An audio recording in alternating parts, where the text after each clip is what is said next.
Welcome back to part two of a four-part series on technology and the perception of control. If you missed part one, pause this video and click the link in this corner right up here to go back and watch part one. Each video is going to build on the previous one, so make sure you watch part one. In the first video, I talked a little bit about a different way to think about our devices. I introduced the idea that a phone is just a tool. It has no moral or immoral value beyond what we do with the device. What if we stop and take a chance to rethink our use of technology? Instead of compulsively using our phones without thought, how about adding some intentionality to our technology?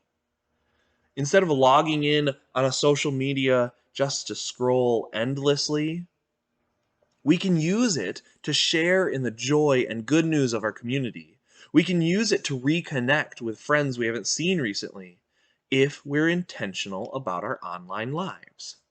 See, the problem is our social media apps that we've logged into on our own are designed to suck us in. The algorithms and code inside the app seeks to keep us online and connected. An example of this is that a former workplace of mine, we had a rule of on Fridays, there was no YouTube before noon. We recognized through experience the black hole effect of YouTube. That one funny video leads to another and another and another, and all of a sudden it's lunchtime and your day is pretty much shot. This is because of the code inside the app. An awesome representation of this is in the documentary series The Social Dilemma. They show us three tiny men inside our devices controlling what our social media feed shows us. They curate content to keep us online. That's their job, to assess what we look at, what we linger on, even if it's for a couple extra milliseconds. They recognize that and then send us content that fits that same keyword and tag. And a really easy example of this is TikTok.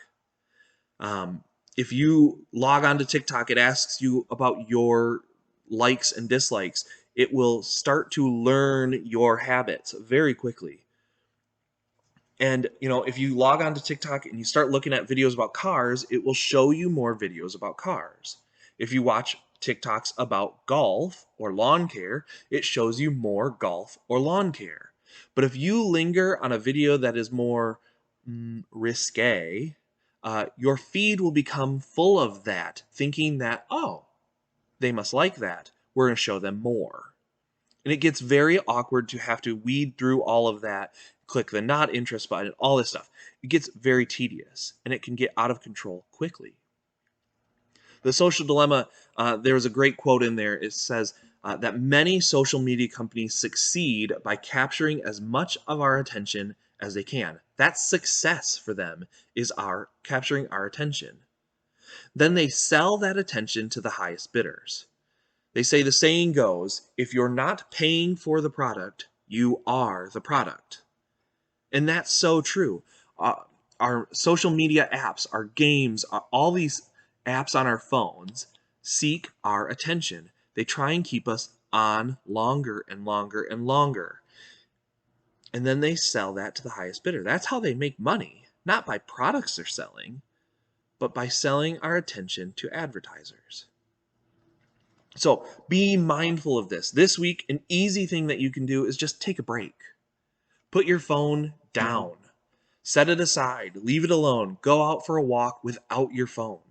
I promise, whatever happens during your walk, it can wait till you're done.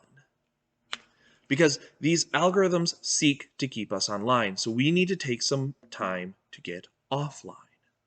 We also might need to set up some safeguards about our time online to keep us away from some of the more nefarious websites, to keep us off our phones too much. So my next video, I'm going to be looking at the iPhone, and it's very simple to use safeguard app called Screen Time. And I highly suggest turn Screen Time on for any of your students, for yourself.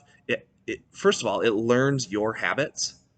and tracks how long you've been online. And then you can start to limit whether you're on YouTube for more than an hour or social media for a certain amount of time. You can you basically turn off your phone from this time to this time at night to this time in the morning. And there's just a lot of safeguards available. I'm also going to introduce a couple of websites that I like to use just to keep up to date on what good technology is and what maybe some of the bad technology coming out is, and just stuff we need to be aware of. So look for that in my next video, and we'll have a couple resources to help keep us safe online.